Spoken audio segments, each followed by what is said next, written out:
Hello बच्चों, welcome to my channel. इसमें हम लोग क्वेश्चन नंबर 5 सॉल्व करेंगे। क्या बच्चों, फिगर दे रखा है, क्वेश्चन पढ़ते हैं। पहले कह रहे हैं figure 6.27 PQ and RS are two mirror placed parallel to each other. मैं यहाँ पैरेलल लिखना भूल गया, कोई बात नहीं। यानी कि कह रहा है दो मिरर हैं आपके PQ और RS, और कैसे रखे हैं आपस में, पैरेलली रखे हुए हैं, ठीक है। फिर कह रहा है incident ray AB strike the mirror PQ at B। एक इंसिडेंट रे बच्चों AB जो PQ के ऊपर पड़ती है किसी पॉइंट B के ऊपर, ठीक है। The reflected ray move along the path BC, यानी कि जब ये लाइट इस पर पड़ी है तो रिफ्लेक्ट होगी, ऑब्वियस सी बात है क्योंकि मिरर है। तो रिफ्लेक्ट जो होती है तो BC के अलोंग क्या करती है, मूव करती है, और फिर RS पे पड़ती है किसी पॉइंट C के ऊपर, एंड देन फिर क्या कर जाती है, वो रिफ्लेक्ट कर जाती है, ठीक है। इतना हमको इसमें कह रखा है। वो कह रहा है and strike the mirror RS at C and again reflected back along CD, prove that AB is parallel to CD। हमें क्या प्रूफ करना है कि जो AB है वो CD के पैरेलल प्रूफ करना है। कैसे करेंगे इसको, करना कैसे, देखिए। अगर आप देखो, अगर आपने इस एंगल को इसके बराबर बच्चों प्रूफ कर दिया तो आप क्या कह देना कि जो ए बी और सी डी के क्या है, पैरेलल है। कैसे, आप बोल देना कि ये ट्रांसवर्सल लाइन रही है आपकी बीसी, और ये एंगल क्या बन जाएंगे आपके, अल्टरनेट इंटीरियर एंगल बन जाएंगे। अगर लाइन आपस में पैरेलल होती है तो अल्टरनेट इंटीरियर एंगल आपस में इक्वल होते हैं। अगर कन्वर्सली देखें, अगर एंगल इक्वल दिख जाते हैं आपको तो आप क्या बोल दोगे, लाइन आपस में क्या है, पैरेलल है। मैं फिर से बता रहा हूँ, अगर लाइन आपस में पैरेलल होती है तो आप क्या बोलते हो, एंगल बराबर है। अगर उसी तरह से एंगल बराबर दिख जाते हैं तो आप क्या बोलोगे, लाइन आपस में क्या है, पैरेलल है। हमारा काम क्या है कि हमें इस एंगल को इसके बराबर प्रूफ करना है। जैसे ये कर देंगे, हम लिख देंगे A B is parallel to C D. तो इसको करते हैं, ओके। ये तो हमने बताया कि करना क्या है, ओके। अब कैसे करेंगे इसको देखते हैं हम लोग। सबसे पहले हम लोग क्या करेंगे, इसमें कंस्ट्रक्शन करेंगे बच्चों। एक लाइन ड्रॉ करेंगे EB और FC, जो EB किसके परपेंडिकुलर होगी, PQ के, और FC किसके परपेंडिकुलर होगी, RS के, ओके। तो लिखते हैं उसको। सबसे पहला काम क्या करेंगे, कंस्ट्रक्शन करेंगे। तो हम लोग लिखेंगे यहाँ पर कंस्ट्रक्शन, और वो क्या होगा, हम लिखेंगे क्या बच्चों, draw draw EB perpendicular to PQ and FC and FC perpendicular to RS, okay. तो यहाँ पे ड्रॉ करते हैं। हम ये करना चाह रहे हैं, एक लाइन ड्रॉ करेंगे EB, ओके। ये देखिए आपने ड्रॉ करी EB, यहाँ नाम रख दीजिए इसका EB, और एक लाइन रखेंगे हम लोग क्या, FC, ओके। ये रही आपकी FC।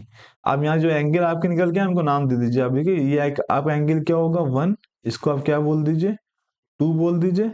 इस एंगल को आप बोल दीजिए 3, और इस एंगल को आप क्या बोल दीजिए, 4 बोल दीजिए, ओके।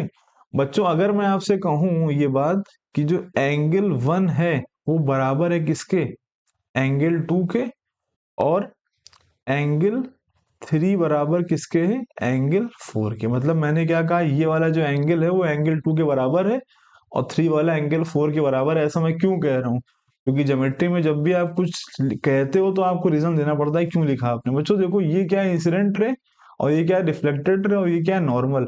तो ये वाला जो एंगल है उसे हम लोग क्या बोलते हैं, एंगल ऑफ इंसिडेंस, और ये क्या है, एंगल ऑफ रिफ्लेक्शन। और रिफ्लेक्शन का नियम क्या है कि एंगल ऑफ इंसिडेंस बराबर क्या होता है, एंगल ऑफ रिफ्लेक्शन, ओके। तो हम लोग क्या लिख देंगे यहाँ पर, क्योंकि law of reflection, law of reflection, okay. Reflection का क्या लग रहा है यहाँ पे, नियम लग रहा है, ओके। ठीक है। अब बच्चों देखिए जरा सा, PQ RS आपस में क्या है, पैरेलल है, और EB और FC आपस में क्या है, परपेंडिकुलर है।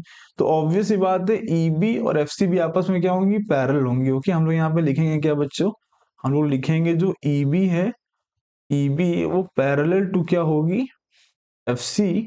और रीजन क्या दे देंगे बच्चों हम लोग, कि परपेंडिकुलर्स, क्या, परपेंडिकुलर्स ऑन पैरेलल, परपेंडी perpendiculars on parallels, on parallels are also parallel, are also parallel, okay.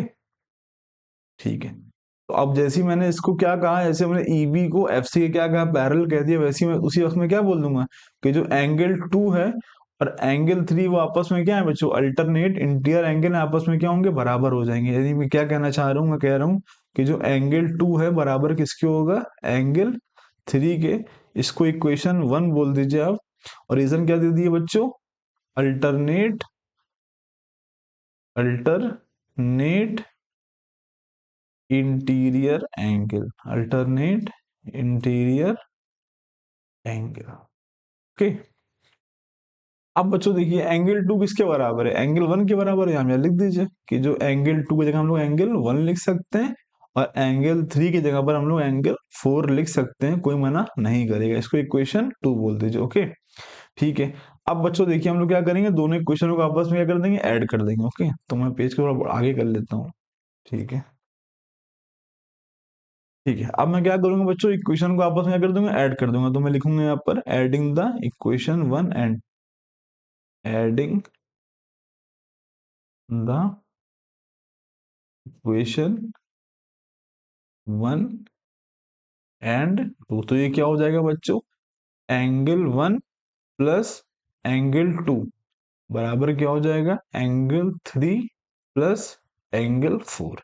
बच्चों देखो angle one plus angle two क्या है बच्चों, ये वाला एंगल है कि नहीं है, इसको आप नाम दे दीजिए फिलहाल के लिए फाइव। ओके, और angle three plus angle four क्या है बच्चों, ये वाला एंगल है कि नहीं, इसको आप नाम दे दीजिए फिलहाल के लिए सिक्स। तो आप बोल देना कि जो एंगल फाइव है बराबर किसके आ गया, एंगल सिक्स के आ गया।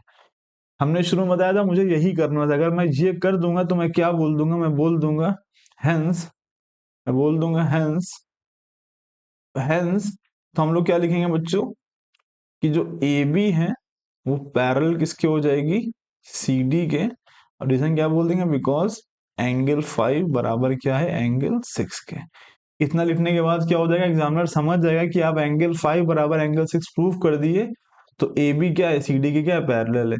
अब सोचो इसका उल्टा भी, तो इतनी देर से हम लोग क्या करते हैं, इसका उल्टा जो करते थे, अगर हम लोग लाइन दिखती थी पैरेलल तो हम लोग एंगल इक्वल बोलते थे। अब हमको एंगल इक्वल मिल गया ना, दैट्स वाई हमने लाइन को क्या कर दिया, आपस में पैरेलल कर दिया। ओके, तो मैं उम्मीद करता हूँ आपको समझ में आया होगा। अब यहाँ पे लिख दीजिए कि hence proved. Okay, hence, okay, इतना ही करना था इसमें।